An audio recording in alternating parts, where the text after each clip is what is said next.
Boa noite, meus irmãos. É um prazer poder estar aqui para compartilhar de algo que é tão precioso para nós e me chamou a atenção. Gostei muito aqui também da escolha desse nome, do tema dessa palestra aqui, desse tempo que nós teremos juntos, né? Reformando a educação. Isso porque quando nós pensamos em educação, e nós vamos falar um pouco mais sobre isso, nós vemos que no nosso país, mas de modo geral, não apenas no nosso país, na nossa época, a educação ela tem sido desfacelada por enganos e mentiras. Isso afeta diretamente a nós enquanto povo de Deus e afeta diretamente os nossos filhos, que fazem parte também desse pacto sagrado debaixo do sangue de Cristo Jesus. Então, olhar para a educação e olhar para a formação dos nossos filhos e para a formação da próxima geração é olhar para a história do povo de Deus em todo o seu desenvolvimento e perceber que Deus está diretamente envolvido com o ensino e com a educação. Então, para iniciarmos aqui, pensarmos ali no Antigo Testamento, em todo esse processo de como a palavra de Deus ela se aponta, né, como um caminho para ensinarmos e educarmos os nossos filhos, você vai perceber fortemente no livro de Deuteronômio o retorno ao mandamento de Deus, né? Deuteronômio em si já fala sobre lembrar de novo acerca dos mandamentos de Deus.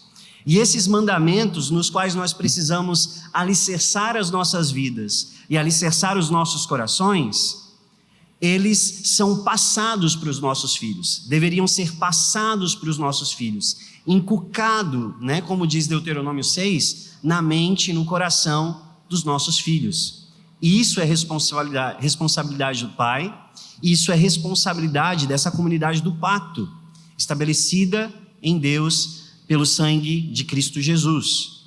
Então nós somos chamados para amar a Deus com todo o nosso coração, com toda a nossa alma e com toda a nossa força.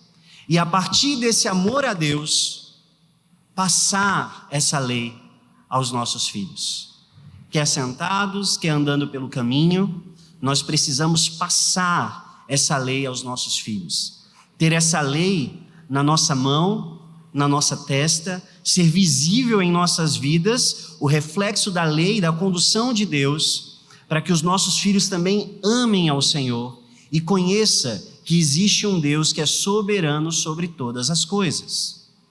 Infelizmente, por algum motivo, dentro do processo de desenvolvimento de sociedade, ou mesmo da mentalidade da igreja, nós perdemos espaço em um âmbito tão importante que é a educação, a formação dos nossos filhos. Parece que algo que é essencialmente fundamental para o desenvolvimento de uma mentalidade cristã e de uma comunidade de fé foi simplesmente abandonado por nós. E isso me remete àquilo que aconteceu ali em Juízes. Muito provavelmente você já estudou o livro de Juízes e você consegue lembrar que logo no início do livro vai dizer que surge uma nova geração que não conhece os feitos do Senhor. E aí você vê ali naquele livro uma espiral descendente que chega a ser aterrorizante nos seus últimos capítulos. Reflexo de uma geração fraca por não conhecer as obras de Deus, por não conhecer a lei de Deus, por não serem educados na lei do Senhor. O que aconteceu entre Deuteronômio, quando Deus diz inculca no seu filho essa lei, e Juízes, onde nós vemos toda uma geração que não conhece a Deus. Parece que esse povo da aliança negligenciou o seu chamado. Obviamente que quem sustenta e dirige a igreja é Cristo Jesus. E as portas do inferno não prevalecem sobre ela. E é em Cristo Jesus que nós, enquanto povo de Deus, somos guardados e protegidos. Mas precisamos sim nos despertar para a realidade educacional e da formação dos nossos filhos, da formação da próxima geração. Precisamos perceber os enganos e mentiras que tomaram a nossa mente e o nosso coração para nos voltar novamente para uma educação ideal, uma educação com E maiúsculo, uma educação fundamentada na verdade de Cristo. E aí a gente vai definir termos aqui, porque se nós estamos falando de educação cristã clássica, nós precisamos saber o que é educação, no que se refere a essa ideia de sermos cristãos e também clássicos. Então vamos começar por educação. Como nós podemos definir educação? Chesterton vai dizer: a educação é simplesmente a alma de uma sociedade passando de uma geração para outra. A alma de uma sociedade passando de uma geração para outra. Provérbios 22, versículo 6, um texto extremamente conhecido, e você provavelmente conhece esse texto também, vai dizer: instrua a criança segundo os objetivos que você tem para ela, e mesmo com o passar dos anos, não se desviará dele.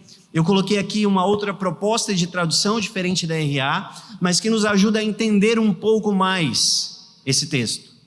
Instrua a criança segundo os objetivos que você tem para essa criança, e mesmo depois que passar os anos, que ela crescer, essa criança não vai se desviar desses objetivos. A primeira verdade que eu e você precisamos colocar na nossa mente essa noite é que toda educação tem um propósito. Você educa com um propósito. Você coloca o seu filho lá na escola com um propósito. Você ensina o que você ensina ao seu filho com um propósito. A pergunta é: que propósito é esse? Ou melhor, quem determinou esse propósito para a vida do seu filho e da sua filha? Quem? Se eu perguntar aqui para vocês qual é o nosso propósito, eu acredito que nós vamos responder que o nosso propósito último é glorificar a Deus e gozá-lo para sempre. Você está aí afiado com o catecismo. Mas será que realmente esse é o nosso propósito? Será que realmente é esse propósito que guia a nossa mentalidade de educação? Porque quando nós olhamos para ideais e projetos, aquilo que move o coração da nossa sociedade hoje para conduzir crianças para uma escola, parece que o propósito não é glorificar a Deus e gozá-lo para sempre, mas é acumular riquezas e desfrutar dessas riquezas para sempre. Parece que essa mentalidade está impregnada na nossa ideia sobre educação. O seu filho é enviado para a escola, e talvez você já tenha ouvido isso, talvez até falado isso para ele, para que ele seja alguém na vida. Já falaram isso para você? Você já disse isso para o seu filho? Você o envia para a escola para que ele seja alguém na vida. Então a identidade do seu filho, quem ele é, de alguma forma ganha sentido nesse âmbito da educação. Ok, até aí. Agora, o que é que está por trás dessa afirmação? É que ele tenha um bom emprego, que significa pague bem, para que ele possa então ser feliz. Você já parou para pensar qual é o caminho lógico quando você expressa essa afirmação? Ou quando alguém diz isso para o seu filho? Então, ser alguém na vida é acumular riquezas para que tenha uma boa vida aqui na terra. Esse é o ideal cristão? É essa a mentalidade do reino de Deus? É isso que Deus espera? para o povo da aliança, muitos de nós pensamos, talvez, dentro dessa mesma mentalidade, que o fim principal do homem é alcançar sucesso e ser reconhecido para sempre. E aí você vai dizer: não, pastor, essa aí eu nunca falei. Isso nunca saiu da minha boca. Mas como é a dinâmica dentro do seu lar? O que é que você prioriza? Você prioriza a palavra? Você prioriza o mandamento de Deus? Você prioriza o reino, a comunidade de Cristo Jesus, a comunidade da aliança ou seus projetos pessoais? Quando o seu filho, que está sendo educado dentro de um objetivo que você tem para ele, olha para a sua vida, para a vida da sua família, o que é prioridade para vocês? O que é prioridade? É o reino de Deus e a sua justiça, ou o meu reino e o meu desfrute? Todo projeto educacional tem um propósito. Admita você ou não, reflita você sobre isso e organize as ideias e faça isso de modo racional ou não. Todo projeto educacional tem um propósito. Esse propósito pode ser claro e objetivo. Esse propósito pode ser implícito. As decisões que você toma, a maneira como você conduz a sua família, a maneira como você lida com o ensino e com a educação, aponta para você e para os seus filhos, essa geração colocada debaixo da sua mão, sobre a sua autoridade pelo próprio Deus. Qual é o objetivo primário do homem? Todos nós estamos educando o tempo todo. Agora eu queria que você levantasse o seu polegar para mim. Levanta o seu polegar aí, por favor. Olha a volta. Várias pessoas levantaram o indicador e não o polegar. Por quê? Porque eu apontei, né? Meus irmãos, a gente pode ter um discurso muito bonito. A gente pode ter uma boa teologia. Mas que com as nossas vidas e as nossas decisões nós não expressamos a palavra de Deus, os nossos filhos, eles vão imitar aquilo que eles veem em nós. Toda a educação tem um propósito. E Deus, ele nos convida a vivermos para a sua glória. Deus, ele nos convida a desfrutar dele para sempre. É em Deus que nós temos satisfação real. É em Deus que nós temos plenitude. E a nossa família precisa não apenas crer, não apenas dizer, mas precisa viver essa verdade. O fim principal de todo homem, o fim principal da nossa educação, é conduzir os nossos filhos a glorificar a Deus, a viverem para a glória de Deus e desfrutarem de Deus para a eternidade. Ensine a criança no objetivo que você tem para ele. E ele muito provavelmente não vai se desviar quando ele for mais velho. Mas se o nosso objetivo é glorificar a Deus, então a gente precisa entender um pouco mais sobre o que é glorificar a Deus. O que é viver para a glória de Deus. E para isso, eu e você precisamos admitir que toda educação tem uma antropologia. Sabe o que é antropologia? É o estudo do homem, uma visão acerca do que o homem é. Quem nós somos? Para que nós fomos criados? Como nós podemos fazer aquilo pelo qual nós fomos criados? E a palavra de Deus, ela vai nos direcionar para 3 aspectos que são vistos de modo perfeito na pessoa de Cristo Jesus. É o nosso ideal a ser alcançado.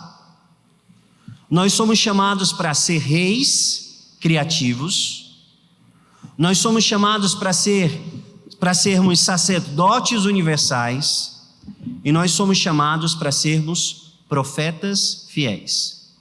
De modo perfeito, isso pode ser visto claramente na pessoa de Cristo Jesus. Um rei criativo, um sacerdote universal e um profeta fiel. Porque Ele é a humanidade perfeita.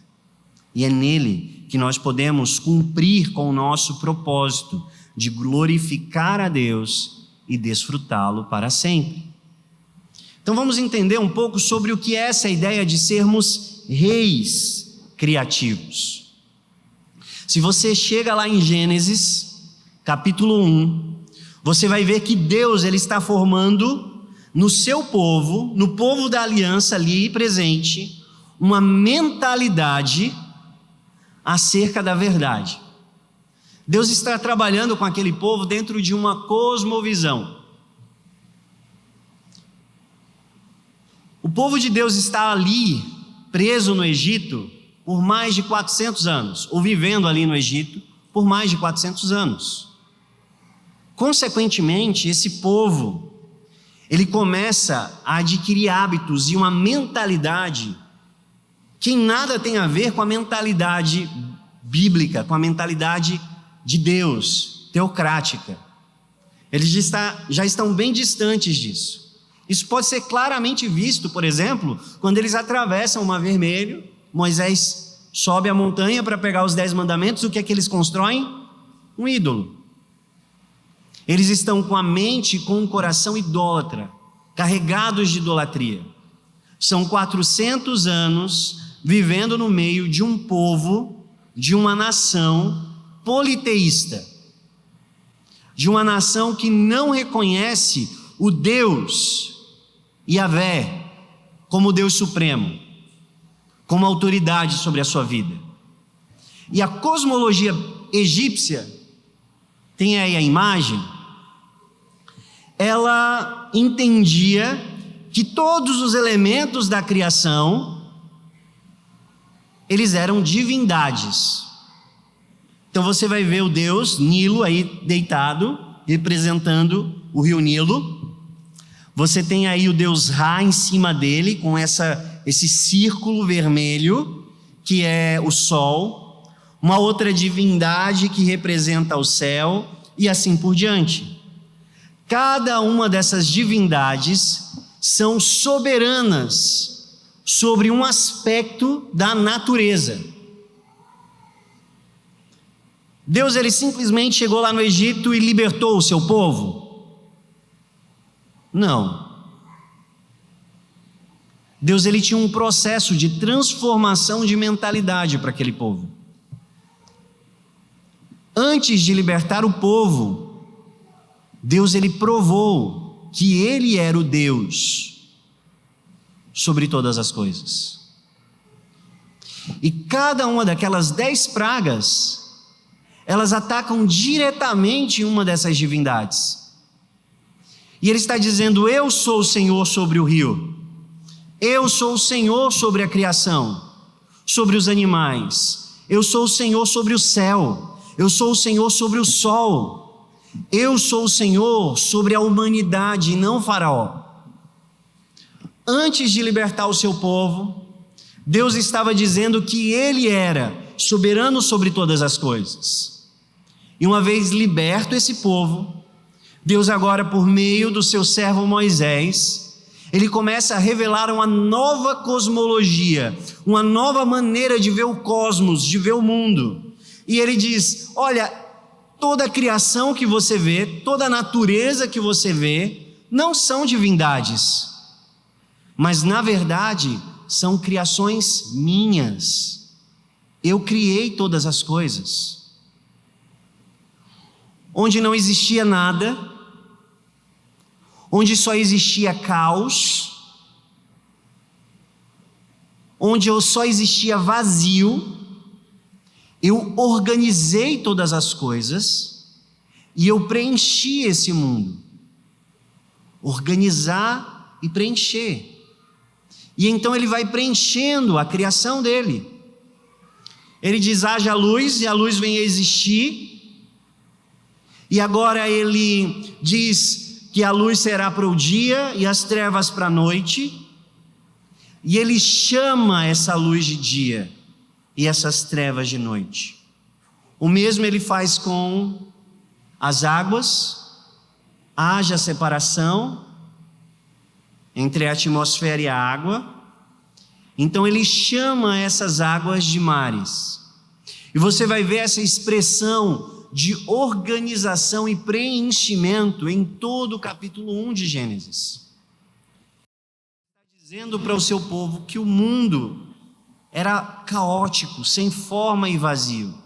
E ele trouxe à existência todas as coisas.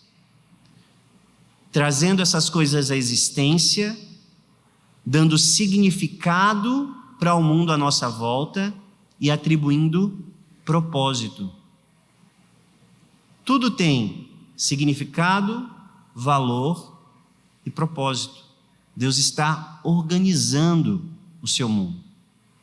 E é dentro desse cenário de organização, esse cenário de preenchimento, que Deus então cria o homem, cria o ser humano. E o que é que ele diz para esse homem? Governe. Governe sobre tudo isso que eu criei. Atuem como reis, mas reis criativos. Os recursos que eu criei, eu coloco na mão de vocês, para que vocês continuem desenvolvendo cultura, para que vocês continuem desenvolvendo conhecimento, para que vocês continuem desenvolvendo informação. O objetivo de Deus nunca foi um mero jardim. O objetivo dele é que a glória dele preenchesse toda a terra. E o que é que ele diz para o homem e para a mulher? Sejam fecundos, multipliquem e encham a terra. Deus deu um modelo. Deus plantou um jardim. Deus atribuiu valor e propósito a tudo que estava diante dele. Agora Deus olha para o homem, para o ser humano e diz: vão e façam o mesmo. Toda a educação tem uma antropologia. Nós fomos criados para governar sobre a criação de Deus, não como reis independentes, mas como reis que governam debaixo da soberania do Deus onipotente. Nós fomos chamados para desenvolver cultura, desenvolver conhecimento. Se em Gênesis nós vemos um simples jardim, no estabelecimento pleno do reino, nós vemos uma grande cidade e um jardim no meio. Porque o propósito de Deus sempre foi o desenvolvimento, o crescimento e a edificação. Ele nos chamou para governar sobre todas as coisas. Eu não sei se você está entendendo aqui, mas a palavra de Deus, ela nos mostra que nós somos chamados para conhecer a criação de Deus, e conhecendo a criação de Deus, continuar criando, tendo como referência. Ou seja, toda a ciência e todo o conhecimento deveria ser desenvolvido à luz de uma perspectiva teocêntrica. Nós somos chamados para desenvolver conhecimento, para criarmos dentro de uma perspectiva teocêntrica. Não existe conhecimento sem Deus. Diz o louco no seu coração: não existe Deus. Às vezes o homem se acha sábio, diz Paulo em Romanos, mas ele se torna louco, porque ao invés de adorar ao Criador de todas as coisas, ele adora a criatura. Você percebe? O texto ali vai dizer assim, tudo que se pode conhecer de Deus, os seus atributos, visíveis e invisíveis, assim como o seu eterno poder, estão manifestos claramente na criação. Mas o homem então decide trocar a verdade pela mentira e adorar a criatura ao invés do Criador. Por isso, se dizendo sábios, eles se tornam loucos e se entregam a todo tipo de imoralidade. Eles abandonam o que é natural e se entregam às suas próprias depravações. Vocês estão entendendo? Conhecimento sem Deus é idolatria. Conhecimento sem Deus é idolatria. Quando nós pensamos em conhecer e aprender sem Deus, nós estamos sendo inseridos dentro de uma mentalidade idólatra. Achando-nos sábios, nos tornamos loucos. Toda razão e todo conhecimento precisa estar fundamentado em Deus. Nós não podemos aprender português, matemática, história e geografia sem Deus. Porque quando nós fazemos isso e tiramos Deus da equação, nós estamos dizendo: Deus não é necessário para a minha racionalidade. Deus não é necessário para que eu cresça na vida, para que eu me desenvolva enquanto ser humano. E infelizmente eu e você fomos criados dentro dessa mentalidade, onde Deus ficou restrito ao templo e lá fora Deus não tem nada a ver com isso. Isso se reflete da maneira como você se porta no seu trabalho. Isso reflete da maneira como você lida com os seus negócios, como você lida com a sua família, como você lida com os seus relacionamentos. Você tem uma mente dividida, porque algumas coisas são sagradas e outras coisas são seculares, e essas coisas não se relacionam. Mente dividida, um pensamento idólatra. E não é incomum nós olharmos para Romanos capítulo 1 e compararmos para a nossa sociedade hoje e vermos que ela está completamente entregue às suas paixões desgovernadas, aos seus desejos desenfreados, porque temos sido educados em uma educação para a idolatria. E deveria ser diferente. Deveríamos criar, pensar, conhecer para a glória de Deus. Assim como nós, uma vez alcançados por Cristo Jesus, deveríamos novamente assumir o nosso papel enquanto sacerdotes universais, comunicando a graça, a misericórdia e a soberania de Deus sobre todas as coisas. Vamos voltar lá para Gênesis. Quando Deus diz que nós somos feitos suas imagens e semelhança, sua imagem e semelhança,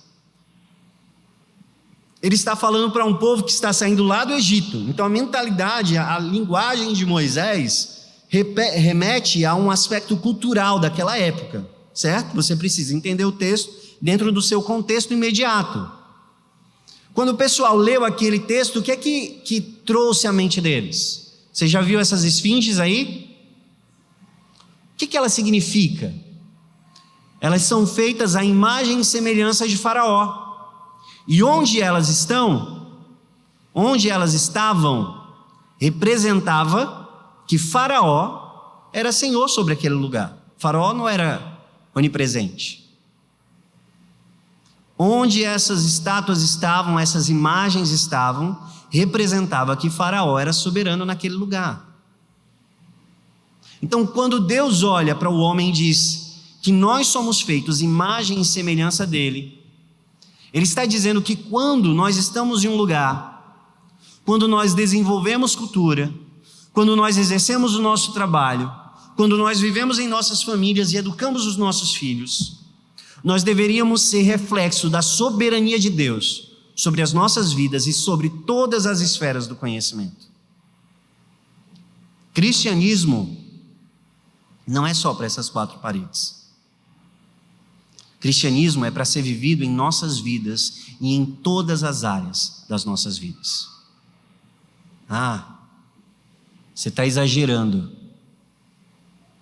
Abre para mim 2 Coríntios.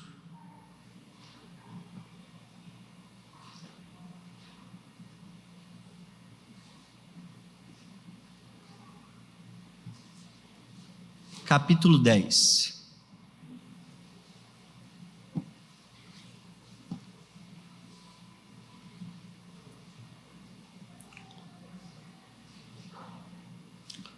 Porque embora andando na carne, não militamos, não lutamos segundo a carne, porque as armas da nossa milícia não são carnais, e sim poderosas em Deus para destruir fortalezas. Anulamos sofismas e toda altivez que se levanta contra o conhecimento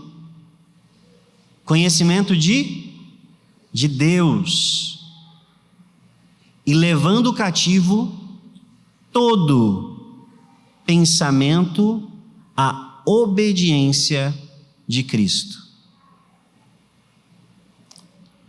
Todo pensamento à obediência de Cristo Jesus. Nós precisamos lutar contra toda altivez que se levanta contra o conhecimento de Deus, sofismas e altivez. Não preciso de Deus para aprender. É mentira. E dentro dessa mentalidade você tem se tornado louco, nós nos tornamos loucos. Loucos porque deixamos de desfrutar da verdade do Evangelho em todas as áreas da nossa vida. Nos tornamos loucos porque deixamos de subordinar todo o pensamento à obediência de Cristo. A palavra de Paulo aqui é militar. As armas da nossa milícia não são carnais. Não vivam como os vivem os gentios. Efésios, capítulo 4. Não viva como vivem os gentios, que vivem na inutilidade dos seus pensamentos, obscurecidos em seu entendimento, ignorantes contra o conhecimento de Deus, e por isso estão distantes do relacionamento com Deus e se entregam a todo tipo de imoralidade. Não vivam como vivem os gentios. Pensamentos inúteis, mentalidades ignorantes, distantes do conhecimento da verdade. Não foi assim, o texto continua, que vocês aprenderam de Cristo Jesus. Se é que vocês estão ouvindo aquilo que Cristo está falando. Que quanto ao trato passado, vos despojeis do velho homem, que se corrompe pelas concupiscências, pelos desejos enganosos, renoveis o vosso entendimento, a vossa mente, e vos revistais do novo homem que é segundo Deus, criado em justiça e santidade, provenientes da verdade. O tempo todo, Deus não está requerendo simplesmente os seus sentimentos. Ele está requerendo a minha e a sua razão. Não viva como vivem os gentios. Pensamentos inúteis, obscurecidos, distante do conhecimento. Mas abandonem esses hábitos pecaminosos. Renovem a sua mente e se vistam do novo homem. Entregue o seu culto racional a Deus, como sacrifício vivo, santo e agradável, não se conformando com esse século, mas sendo transformado pela renovação do seu entendimento. E o que acontece, meus irmãos? Que nós abandonamos o nosso papel enquanto sacerdotes universais, que dialogam sobre todas as coisas dentro de uma perspectiva cristã, dentro de uma perspectiva do reino, dentro da palavra de Deus, a partir da palavra de Deus, para seguirmos sofismas e uma mentalidade secular. Porque ao invés de sermos sacerdotes universais, conduzindo pessoas à verdade de Cristo Jesus, nós estamos sendo conduzidos pela mentira desse mundo. E temos desfacelado a nossa vida cristã. Porque eu sei da dificuldade que você tem de relacionar a sua vida cristã com o seu trabalho e com o seu dia a dia. Porque nós não fomos criados para viver integralmente a vida cristã.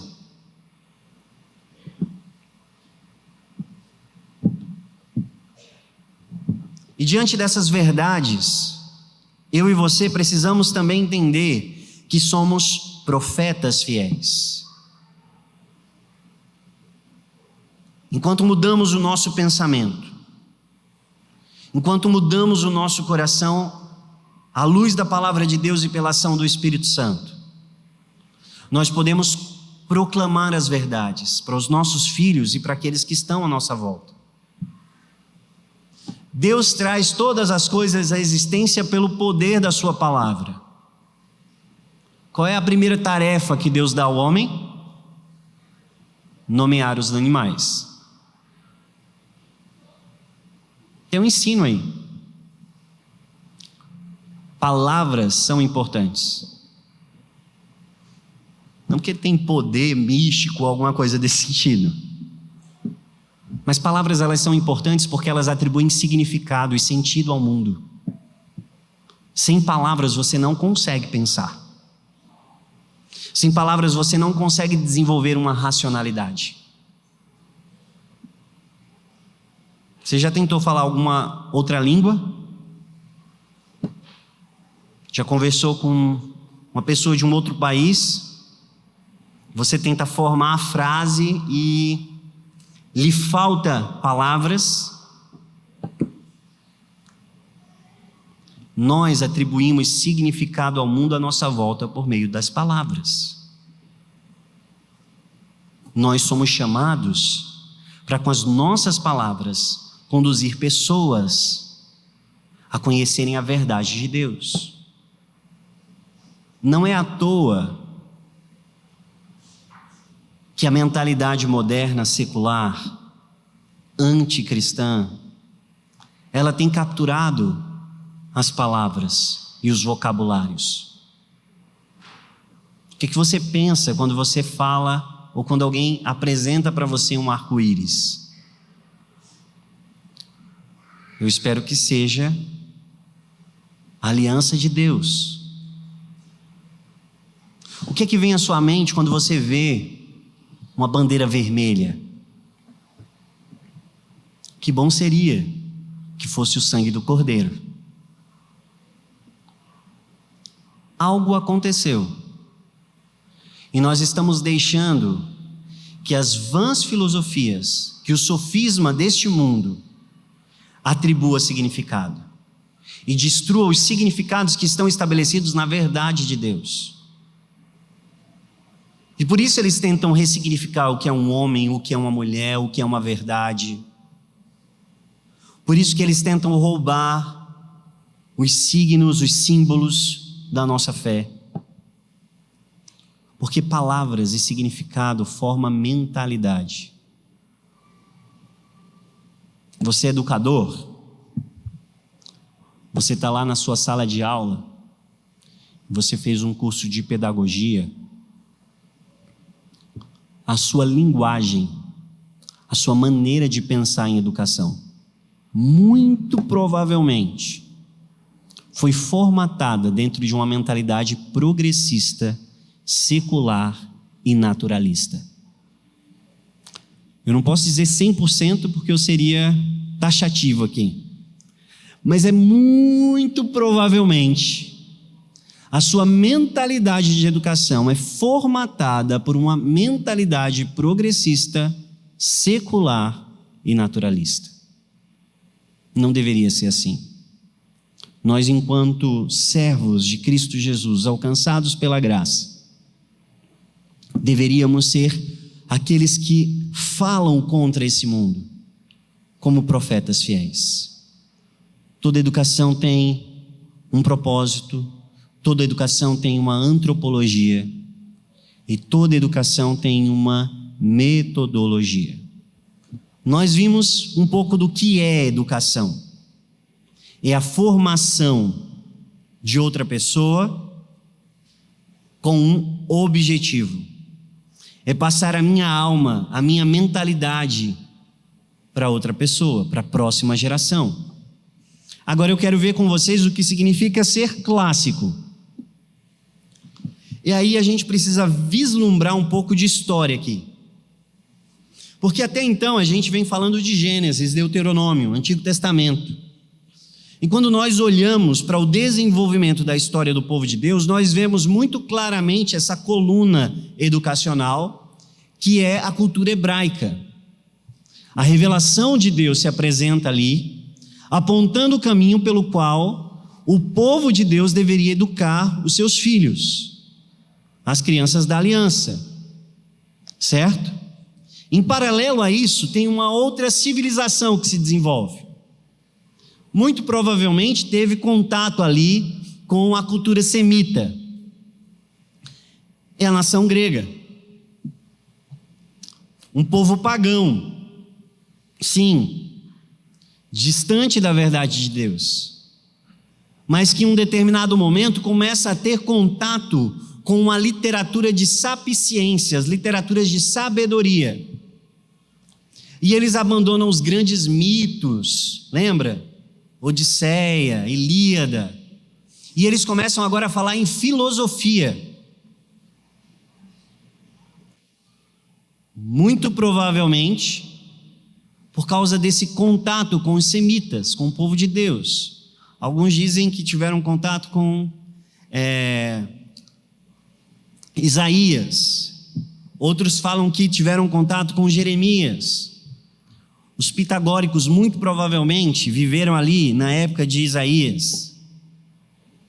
Então há uma mudança cultural de mitos, oráculos, para uma filosofia, o desenvolvimento de uma racionalidade. E é interessante olharmos para o desenvolvimento dessa racionalidade e percebermos que começa a se nascer a ideia ali mesmo, dentro da Grécia, de um único Deus.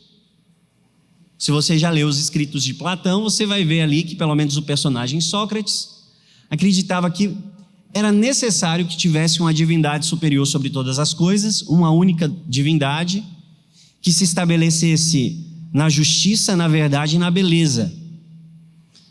Que não podia ter o mesmo padrão moral que essas supostas divindades daquela época diziam ter. Por isso Sócrates foi acusado como ateu. E por isso que ele foi morto. Não sei se você sabe. Mas dentro dessa cultura, começa a se desenvolver essa mentalidade de verdade, bondade e beleza. Uma procura por aquilo que é lógico, estruturado, por aquilo que é ético, moral, por aquilo que é estético. E nasce um projeto educacional chamado Paideia. E a Paideia tinha essa mentalidade que Chesterton falou, de transmitir alma. Mais do que isso, a Paideia era um projeto comunitário, onde a polis capacitaria os seus cidadãos a desenvolverem toda a sua potencialidade. Então esses cidadãos seriam incluídos dentro de uma cultura, de uma maneira de viver. E essa maneira de viver, associado com a verdade, com a beleza, os capacitariam a desenvolver todas as suas potencialidades. Eu e você sabemos que precisamos educar os nossos filhos dentro dessa ideia. Educá-los para ser lógicos, éticos, para se apegarem à beleza. Nada disso é relativo, meus irmãos. Isso é estabelecido. E soberanamente na história, Deus fez com que essa cultura educacional hebraica se unisse com essa outra cultura grega, debaixo de um único império, o Império Romano. Na plenitude dos tempos, Cristo Jesus veio e dentro desse cenário, Ele comunicou a verdade. E o que a gente percebe é que essa mentalidade e esses conceitos, eles começam a se entrelaçar e ganhar um novo significado, um significado mais amplo na pessoa de Cristo Jesus.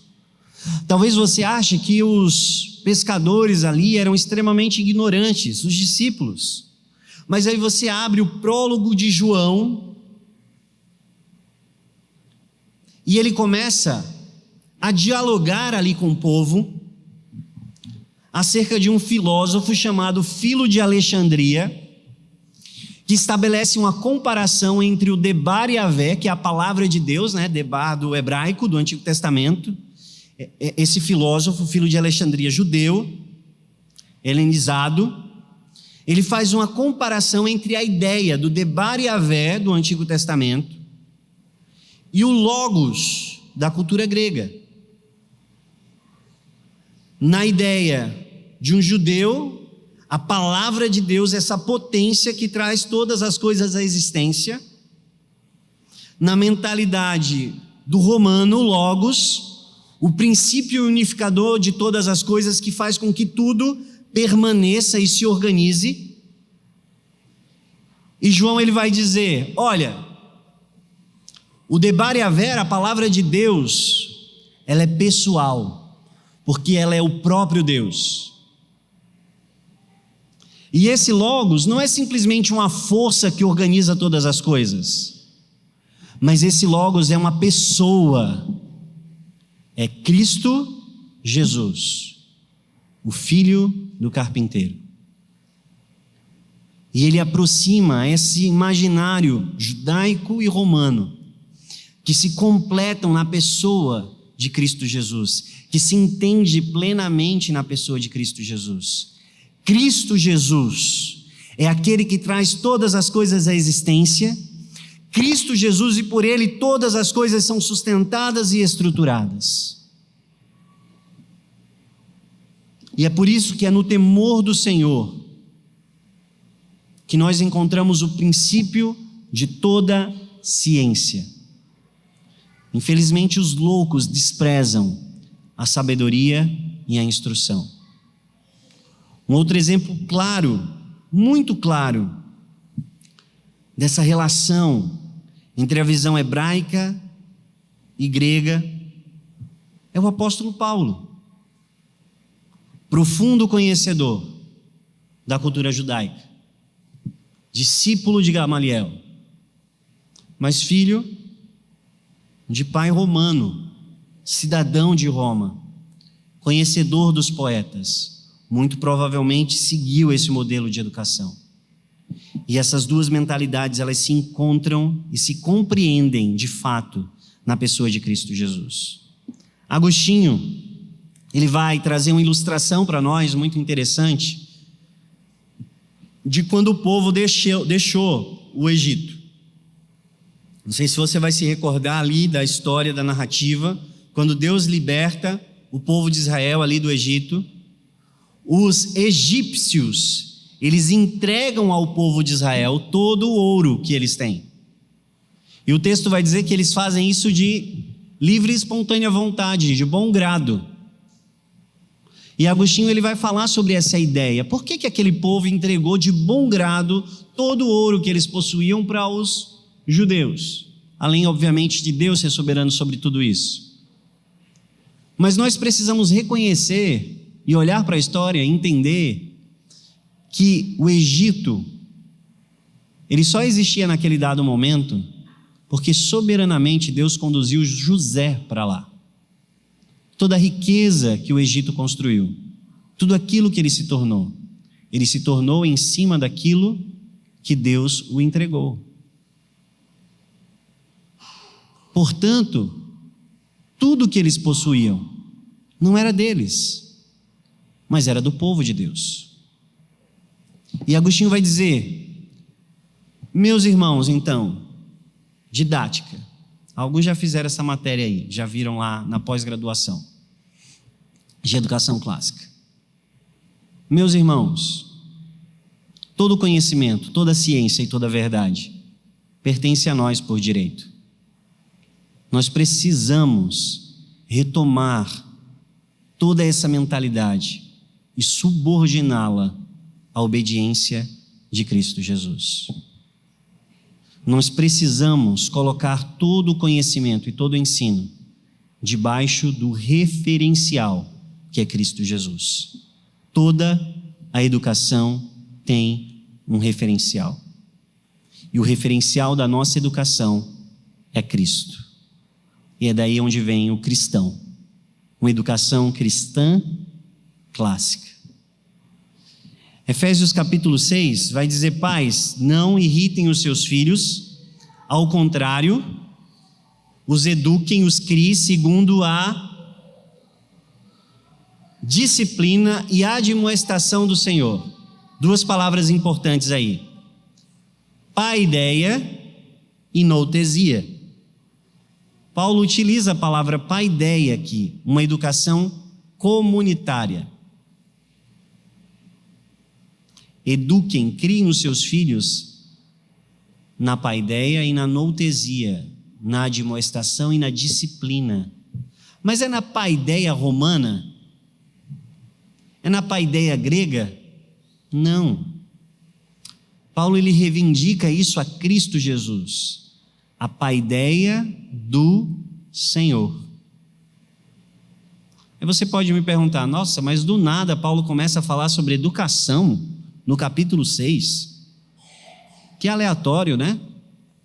Do nada ele começa a falar sobre paideia. Não, meus irmãos. Ele está falando sobre isso desde o início da carta. Ele está dizendo que nós precisamos andar de modo dignos da nossa vocação. E ele vai dizer que para que nós andemos de modo digno da nossa vocação, ele estabeleceu um grupo de homens, apóstolos, profetas, evangelistas e mestres, pastores e mestres, com uma finalidade: preparar os santos para a boa obra, a fim de que esses santos alcancem a maturidade e a estatura de Cristo Jesus, para que eles não vivam como vivem os gentios aí, andando de um lado para o outro, jogado por qualquer vento de doutrina, mas para que eles estejam enraizados em Cristo Jesus. E quando cada parte do corpo cumpre com a sua função, o corpo todo é edificado. Efésios nos apresenta todo um projeto educacional que se estabelece a partir do povo da aliança, para capacitar a próxima geração a viverem para a glória de Deus e a desfrutarem de Deus para sempre. Esse é o projeto educacional apontado por Deus a nós.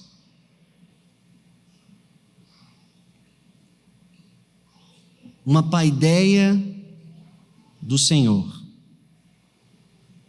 Não espere entregar os seus filhos para serem educados por romanos e verem eles se tornando cristãos. Não espere entregar os seus filhos para o Estado e verem eles servindo ao Senhor. Não espere entregar os seus filhos para um projeto de educação secular e verem eles servindo e conhecendo e entendendo todas as coisas à luz da palavra de Deus. Tem algo muito errado na nossa mentalidade de educação. E por isso nós precisamos reformar a nossa educação, reformar a maneira como nós pensamos o ensino e retornar ao projeto que é apresentado a nós por meio das Escrituras. Toda educação, ela tem um propósito. Toda educação, ela tem uma antropologia. Toda educação, ela tem uma metodologia.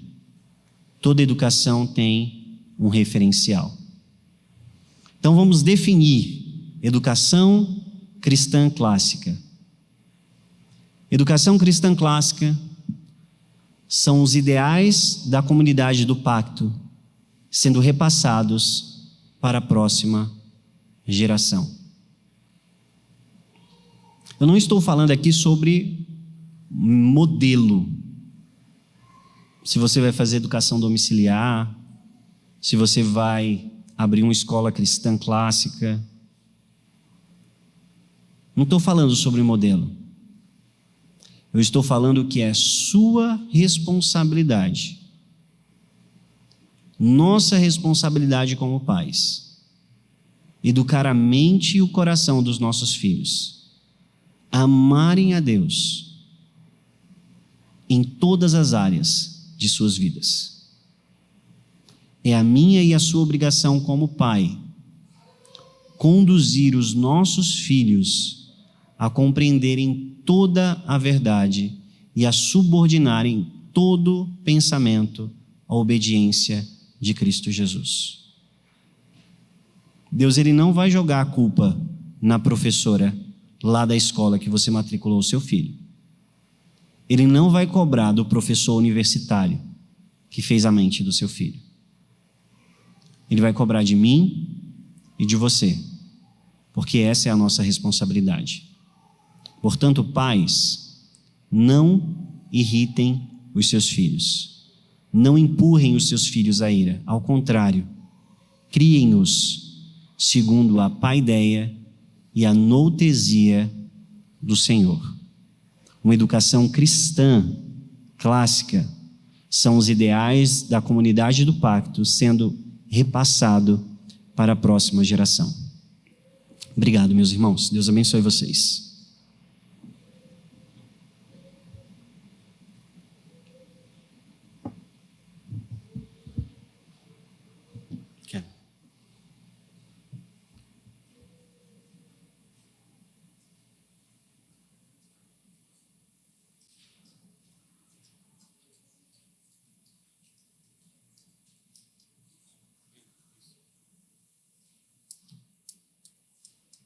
Era minha essa aqui, né?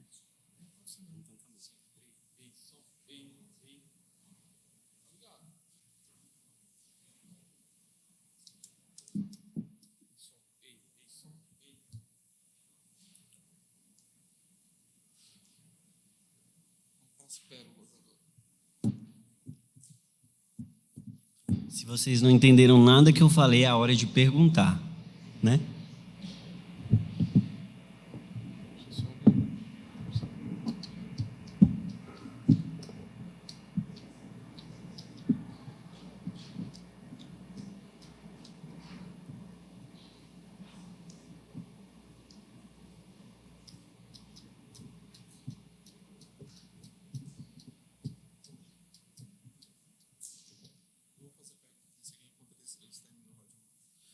Bom, vou começar aqui enquanto os meninos arrumam ali.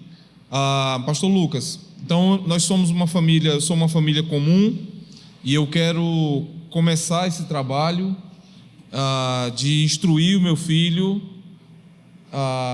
dentro dos princípios, dos valores. Por onde eu devo começar? A gente acaba sendo muito óbvio nisso, né? Pode parecer muito óbvio, mas nós somos chamados para educar os nossos filhos e o nosso lar é o primeiro ambiente de formação. Então envolve, né, como a gente vê lá em Deuteronômio, amar a Deus sobre todas as coisas, né? Amar a Deus com todo o nosso coração, com toda a nossa alma e com toda a nossa força. E trazer essa prática para o dia a dia na nossa família. Então começa pensando em objetivos básicos. O quanto da vida com Deus é desfrutado no ambiente da sua casa. Você tem o seu culto familiar, o seu tempo de sentar com a sua família, abrir a palavra e estudar as Escrituras? Será que você tem estudado a palavra de Deus e o conhecimento de Deus? Será que você tem inculcado no seu filho esses valores e princípios? Lembrando que, mais do que as suas palavras, o seu exemplo demonstra aquilo que você acredita. Então, o primeiro passo é no seu lar. Fazer do seu lar um ambiente de culto ao Senhor e de adoração ao Senhor.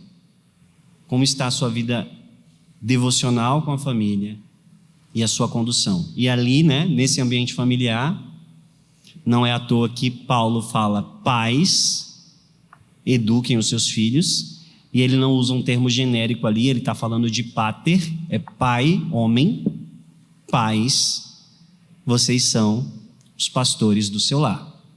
Pastoreiem o coração da sua esposa e o coração dos seus filhos. Esse é o primeiro passo. O segundo passo é, de fato, estudar. Você vai precisar estudar para que você possa ajudar os seus filhos a subordinar todos os pensamentos à obediência de Cristo Jesus. Então, no mínimo, você tem que saber o que ele está estudando na escola e o que é que ele está enfrentando na escola.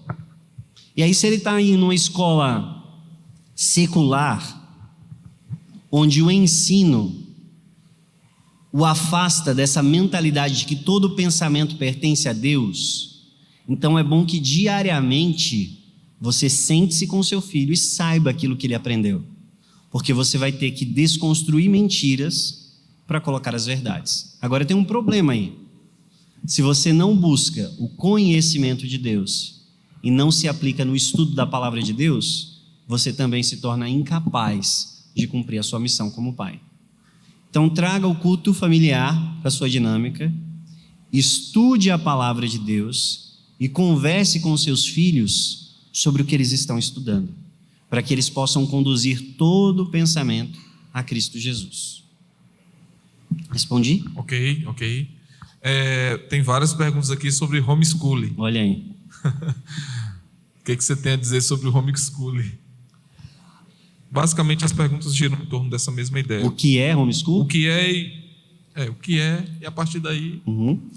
Educação domiciliar, o homeschool, né, é uma modalidade de ensino. Existem várias modalidades de ensino, certo? Você tem, por exemplo, a modalidade de educação e ensino à distância. Para a gente entender. Tem a modalidade do ensino regular, que é aquele que você leva a criança todos os dias para a escola. E tem a modalidade da educação domiciliar. A educação domiciliar, ela é um ensino em casa, onde os pais, eles assumem a condução do currículo. Não necessariamente eles vão ensinar todas as matérias ou todos os assuntos, mas todo o currículo, tudo que é estudado pela criança passa por ele. Então, numa escola tem uma diretora, uma coordenadora, alguém que está pensando naquele currículo, certo? Na educação domiciliar, os pais estudam, se capacitam e preparam para pensarem no currículo dos seus filhos, né? Quando a gente pensa em uma educação domiciliar cristã, isso se faz em comunidade, certo? Não se faz educação domiciliar cristã sozinho. Nós somos chamados para viver em comunidade. Então, é dentro da comunidade de Cristo Jesus que os nossos filhos deveriam crescer. Então, se você quer fazer uma educação domiciliar, você tem que ter pelo menos aí mais uma família que vai se juntar com você dentro desse objetivo, para que em comunidade vocês possam pensar acerca do currículo, das matérias, dos assuntos que serão estudados, de como isso se relaciona com a sua perspectiva de fé, para que você possa instruir os seus filhos.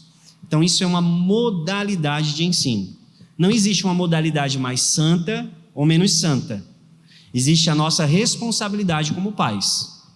E existem diversas ferramentas. Só aproveitando aqui o ensejo. Por exemplo, na nossa igreja lá em Floriano, nós temos uma escola cristã clássica que segue um currículo cristão clássico, onde todas as matérias refletem uma mentalidade cristã. Então, a igreja serve famílias dessa maneira, né? É uma escola discipuladora. A ideia não era evangelizar pessoas, mas é capacitar os filhos da comunidade, os filhos da aliança. Então, nós discipulamos essas crianças a partir de todas as matérias. Mas nós também temos uma comunidade de educação domiciliar. Então, ao invés de mandarmos para a escola, nós seguimos um currículo muito semelhante, sendo que com as nossas famílias. Somos quantos hoje, Júnior? 5, né? 5 famílias hoje. Sobre a legalidade da educação domiciliar, do ensino domiciliar. O que aconteceu? Em 2021, se não me engano, não tenho certeza agora, mas acredito que 2021, uma das famílias de educação domiciliar, elas foram subindo, elas foram denunciadas, foram processadas e elas foram subindo na jurisdição. Primeiro para um juiz local, depois pelo tribunal, pelas instâncias, justamente, até que eles chegaram lá no Supremo Tribunal Federal. O que é que o Supremo Tribunal Federal concluiu dentro do seu inquérito, certo? O Supremo Tribunal Federal concluiu que a educação domiciliar ela não é inconstitucional. Então, educação domiciliar hoje não é um crime no nosso país, certo? Porque para ser crime precisa ter uma lei que regulamente isso, que proíba isso. E a partir da visão do Supremo estabelecida naquele tempo, não vai ter uma lei criminalizando isso, mas é necessário de uma lei que regulamente isso. Então a educação domiciliar hoje não é regulamentada, mas não é um crime, não é ilegal. Mas se não tem uma regulamentação, isso obviamente traz uma insegurança jurídica para as famílias. Por quê? Porque vai depender da mente do juiz que julgar aquele caso, de instâncias locais. Então, existem famílias que foram denunciadas e o juiz disse: você precisa matricular na escola. Teve cidades onde famílias são denunciadas e o juiz olha a documentação, vê aquilo que está acontecendo e conclui: olha, não existe um abandono intelectual aqui, a criança está sendo educada. Existe até um caso bem incomum, lá no Piauí, inclusive, que um juiz, ele disse o seguinte: olha, não é um abandono intelectual, então você não está proibido de fazer educação domiciliar, mas a LDB disse que você precisa matricular numa escola. Então matricule em uma escola, leve a criança 2 dias na escola e nos outros dias você faz educação domiciliar. Então assim, vai da criatividade do juiz que julgar o caso. Por isso que é falei aqui anteriormente, insegurança jurídica, certo? Agora, já houve, inclusive nós estivemos envolvidos dentro desse projeto. Tem um projeto que foi aprovado na Câmara dos Deputados, certo? Então, redigimos esses projetos, fomos lá negociar com os deputados. Não é a lei mais perfeita, mas é aquilo que é possível dentro do nosso país. E essa lei foi aprovada lá no Congresso, ok? E aí, quando ela é aprovada para o Congresso, ela passa para o Senado. E essa lei foi ao Senado, está em tramitação no Senado. Semana passada, inclusive, a relatora do projeto, que é a Dorinha, uma das relatoras, a senadora, ela assinou, deu o parecer dela de constitucionalidade e aprovação. Ou seja, ela recusou qualquer emenda e ela está indicando que o projeto seja aprovado em sua totalidade. Então isso aconteceu na semana passada, mas a gente sabe que a política aqui no nosso país é algo bem moroso mas esperamos que o quanto antes esse projeto possa sair em votação e seja aprovado. E aí tem irmãos, hoje eu não estou mais envolvido, mas existem irmãos em Cristo queridos, compromissados também com a educação cristã e com a verdade, que estão ali articulando e conversando com senadores, e nós temos uma quantidade significativa de senadores aí que já se posicionaram a favor da educação domiciliar, e aí nós precisamos que o presidente lá do Senado leve a questão em pauta para que ela seja votada, certo? Agora, por enquanto não é crime, então a gente está numa situação cômoda, no sentido de pode ser que denunciem a gente. E qual é a pior coisa que vai acontecer se denunciarem a gente? É a gente ter que matricular numa escola. Então, assim, o máximo é isso, a não ser que você queira brigar, né? E aí você pode ir escalando de novo e chegar lá no Supremo. E aí tem toda uma equipe da ANED e outras organizações que podem te ajudar se você quiser ser uma dessas famílias. Mas hoje é uma situação cômoda, então não tem grandes riscos para uma família que faz educação domiciliar. Eu acredito, né, da última conversa que eu tive com alguns irmãos que estão aí articulando lá no Senado, que a gente vai aguardar, que os irmãos estão aguardando também para os resultados das próximas eleições, que estão próximas. Por quê? Porque é possível que, mesmo que aprovado no Senado, a presidência possa vetar o projeto, certo? Nós fomos conversar com a presidência. Esses irmãos foram conversar lá com a presidência. Ele disse que não vetaria o projeto, desde que isso não caísse na mídia. Mas aí é bem desafiador, né? Como é que a gente vai levar isso à votação no Senado? Não vai cair na mídia. Enfim, então, eu acho que os irmãos estão tendo cautela, aproveitando essa janela aí de insegurança, mas de certa tranquilidade, para que, de fato, a gente possa regulamentar todo esse projeto, né?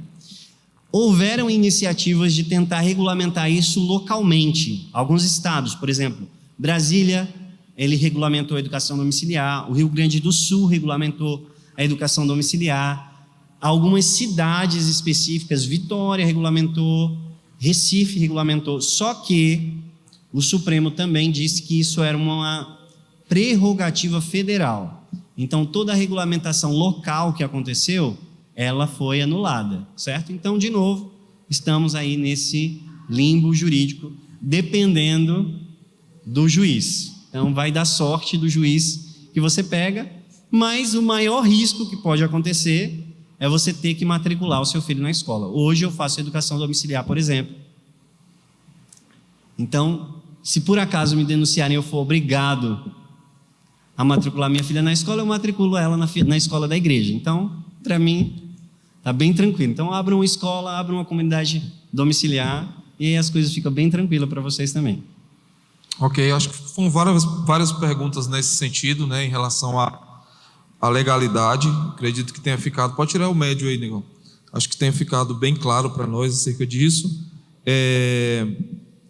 Na tua fala, você falou em um momento sobre a questão da perspectiva errada de pais em relação ao futuro de seus filhos. E toda essa cosmovisão que acaba direcionando o pai tem a ver com dinheiro e outras questões mais. Mas é possível ter uma perspectiva correta sobre esse aspecto a partir da cosmovisão correta? Você deve ter, na verdade, né? Você precisa ter uma cosmovisão correta acerca de trabalho, acerca de finanças e acerca de vocação. Então, tudo isso faz parte e engloba a cosmovisão cristã, né? Trabalho faz parte do projeto de Deus para o homem antes da queda, né? Nós somos chamados para trabalhar, para desenvolver cultura, para desenvolver conhecimento. Deus, ele nos abençoa com recursos, temos recursos, e esses recursos, eles são usados para desenvolver as nossas vocações.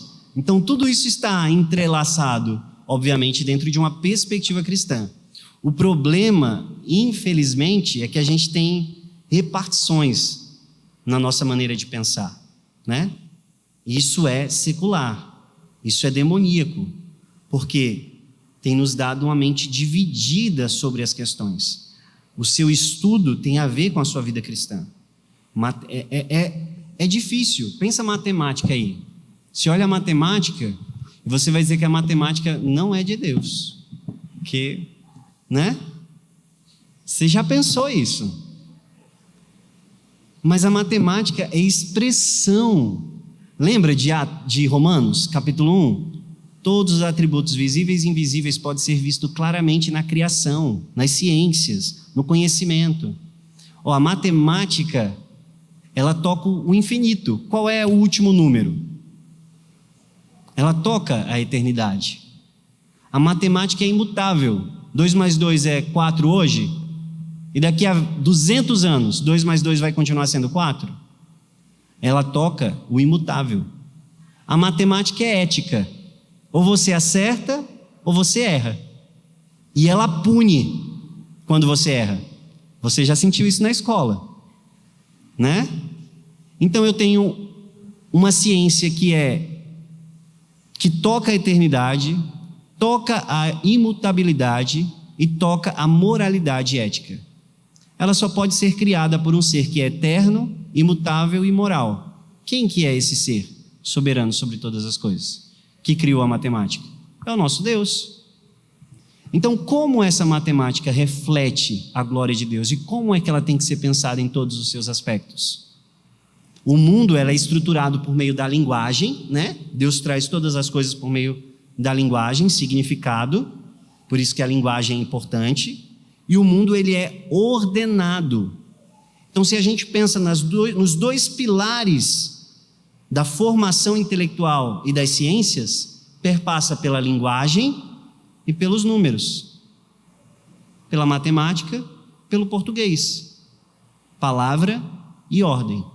Então, todas as ciências precisam refletir a Deus. Então, o problema é que a gente divorciou o nosso pensamento e a gente não desenvolve uma mentalidade cristã, não subordina todo o nosso pensamento à obediência de Cristo Jesus. Isso é um esforço para nós. Como nós não fomos educados assim, a gente tem que se esforçar muito, né? Mas, pela graça de Deus, nós podemos preparar os nossos filhos para terem uma postura diferente acerca do conhecimento. Ok, acho que ficou bem claro. Hoje, em relação ao homeschooling e à faculdade, qual é o entendimento que nós temos hoje? Quando a gente pensa em educação domiciliar hoje, o que aconteceu esse ano, tá? No final do ano passado, o último Enem. Há um tempo atrás foi removido a possibilidade de você adquirir o seu ensino médio, a sua formação por meio do Enem.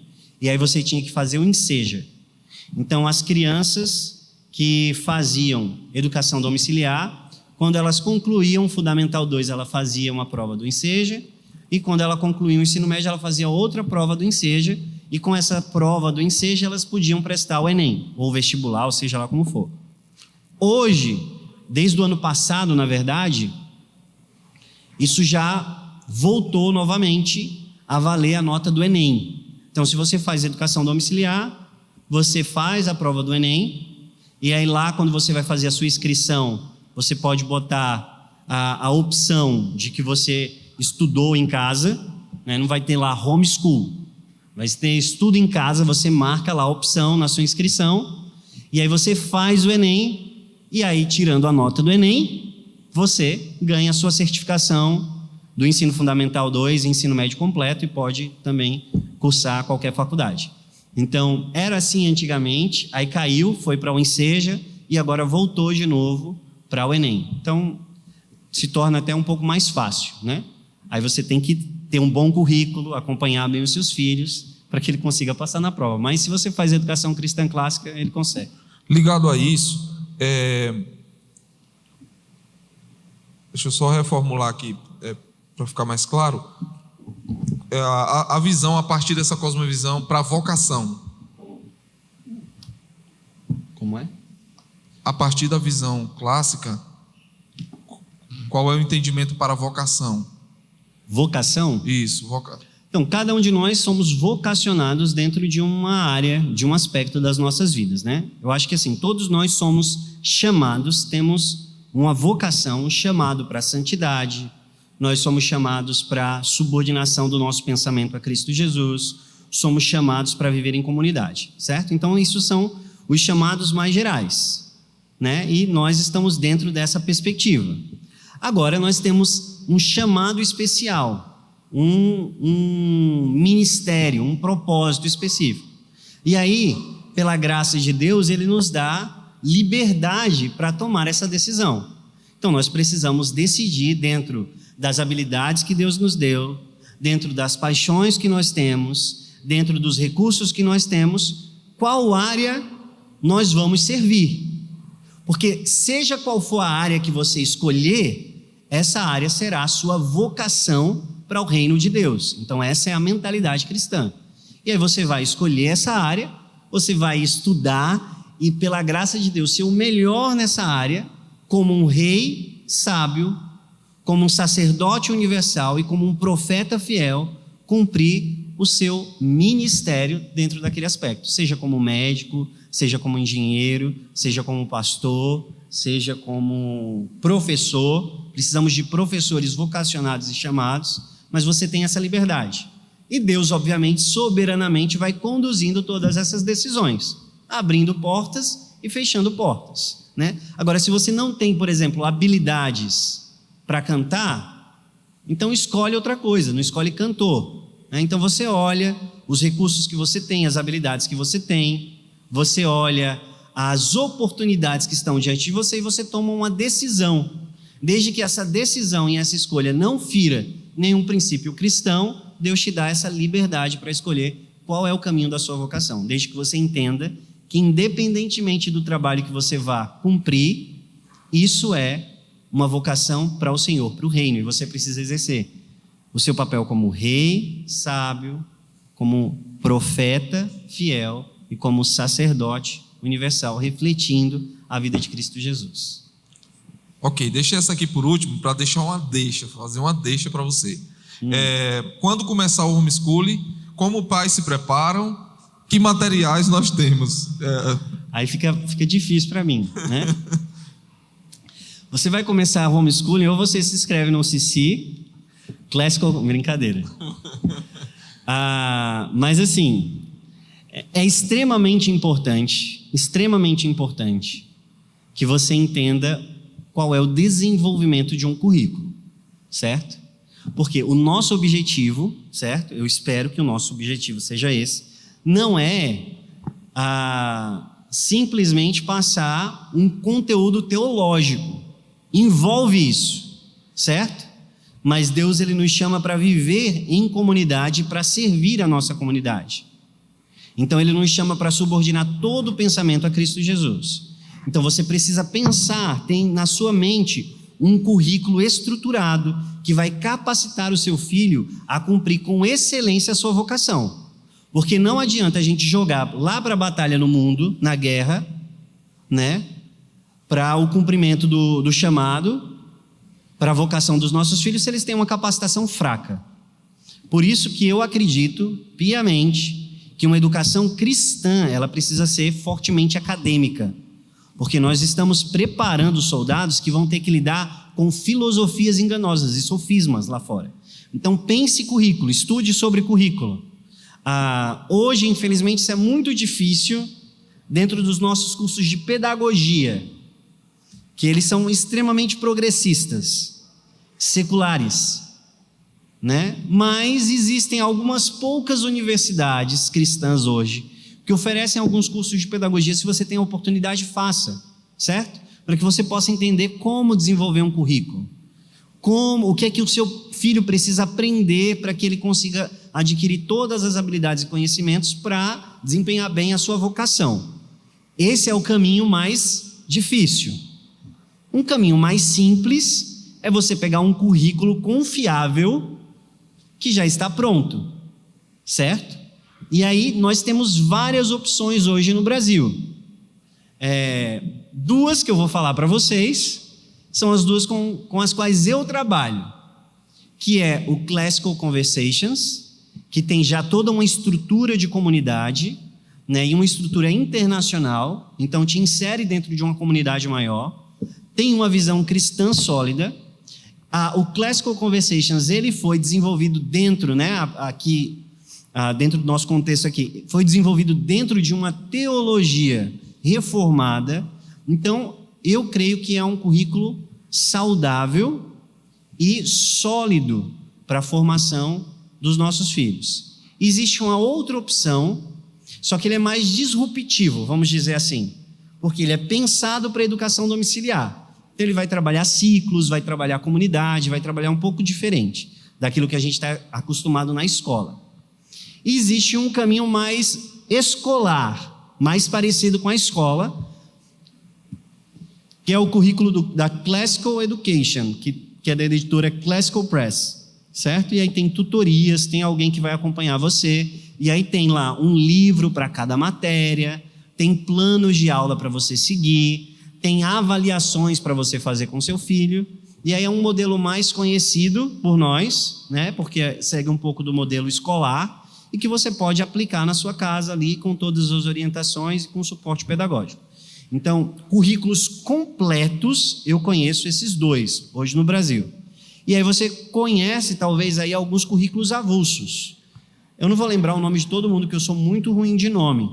Mas tem, por exemplo, Silas, que trabalha um currículo de história, também dentro de uma perspectiva cristã. Tem a Knox Kids, que trabalha bastante a alfabetização. Então, para você que está com os filhos menores aí, talvez a tutoria de alfabetização da Knox Kids seja interessante também. A dificuldade para mim da Knox Kids, que não é um currículo que cobre todas as matérias, não tem um currículo sólido para todas as matérias, mas ele é muito bom para a fase de alfabetização. E aí tem vários outros aí, cristãos, que você vai encontrar lá no Instagram, no YouTube. Esses são os que eu lembro agora, mas os melhores mesmo são Classical Conversations e Classical Press. Ok. Tem uma das falas que são ditas acerca da necessidade do filho estar na escola, é a questão da socialização. Uhum. Como a gente pode pensar sobre isso a partir dessa perspectiva? Essa é um argumento assim bem constrangedor, assim, né? É de uma discussão bem preliminar, né? A Natália, minha esposa, Natália Evangelista, ela fez o TCC dela na Unicamp e ela fez uma pesquisa sobre as principais discussões em todo o mundo sobre educação domiciliar. Então, ela entrou em todos essas plataformas de projetos, de TCC, de artigos, e fez uma procura por todos os artigos. Ela cobriu todos os artigos em língua inglesa, né? Não em todas as línguas, né? Mas em língua inglesa, em língua espanhola e portuguesa. Fez essa pesquisa em todos os artigos para saber quais são as grandes discussões, certo? Sobre a educação domiciliar no mundo. E o único lugar que se discute socialização na educação domiciliar é aqui no Brasil. Que todo mundo já venceu isso. Olha para a socialização da escola e diz se isso realmente é uma socialização. Você tem crianças da mesma idade, às vezes da mesma classe social dentro da sala de aula, certo? Uma socialização extremamente artificial que cria aberrações. Quando você se relaciona e vem para a igreja, por exemplo, você não só tem pessoas da sua idade. Você não vai trabalhar só com pessoas da sua idade, só com pessoas do seu ambiente, do seu ciclo social. Você se relaciona com pessoas de todas as idades. Agora, olha como essa mentalidade, eu nem sei qual é a mentalidade da igreja aqui, vou falar isso aqui, mas depois o pastor, por favor, depois corrija isso. Mas olha como essa mentalidade impregnou tanto a nossa mentalidade de formação que influencia inclusive o nosso contexto de igreja. A gente separa todo mundo por idade e as crianças elas começam a pensar que quem entende elas são os seus colegas que têm a mesma idade, que passam pelas mesmas coisas que elas. quando ela tem uma necessidade, quando ela está passando por uma crise, ela não procura mais o pai. Não procura alguém mais velho e maduro. Ela vai procurar alguém da idade dela. É a mentalidade que a gente está ensinando para ela o tempo todo, nessa socialização de escolas. A gente se surpreende, né? Meu filho não confia em mim. Pois é, mas eu coloquei ele dentro de uma bolha, de uma socialização artificial, e o que eu estou dizendo é que ele precisa conviver com pessoas da mesma idade, né? E aí isso acaba desembocando na igreja e a gente acha que as nossas crianças, elas são ignorantes, né? E a gente começa a fazer modelos e currículos que são moldados para a criança, ao invés de moldá-la à palavra de Deus. E a gente também dentro da igreja começa a dividir todo mundo por idade, e aí agora a gente tem um negócio dos jovens, um negócio dos adolescentes, um negócio das crianças, um negócio não sei do quê. Como é que os jovens vão aprender com os mais velhos? Como é que a gente vai cumprir Tito 2? Onde as mulheres mais velhas vão ensinar as mais novas. Os homens mais velhos e sábios vão ensinar os mais novos. Se a gente hoje está desfacelando as nossas igrejas. Então fica uma reflexão não só para o ambiente escolar, mas para essa falsa socialização que tem impregnado o nosso pensamento e a nossa mentalidade de formação, que influencia inclusive muitas das nossas igrejas. Muito bom. Dá para entender, acho que algumas realidades aqui, porque que alguns de nós entendem que a pregação é para todos, que o seu filho está lá no culto, não é à toa, né? Então, por aí acho que vai. Bom, acho que a gente cobriu grande parte das nossas dúvidas, né? Então, aqui não dá para resolver tudo, evidentemente. Aqui é uma porta de entrada para tudo isso. Nós encorajamos realmente você a continuar estudando, pensando sobre isso. Se você quer entender mais, procure seu pastor. Acredito que ele possa ajudar você. Nós temos aqui na Presbiteriana, tem um grupo que está se esmerando em estudar sobre isso. Nós, na comunidade Fé e Vida, estamos com um projeto também visando esse tipo de trabalho. Temos servido uma escola municipal aqui na cidade.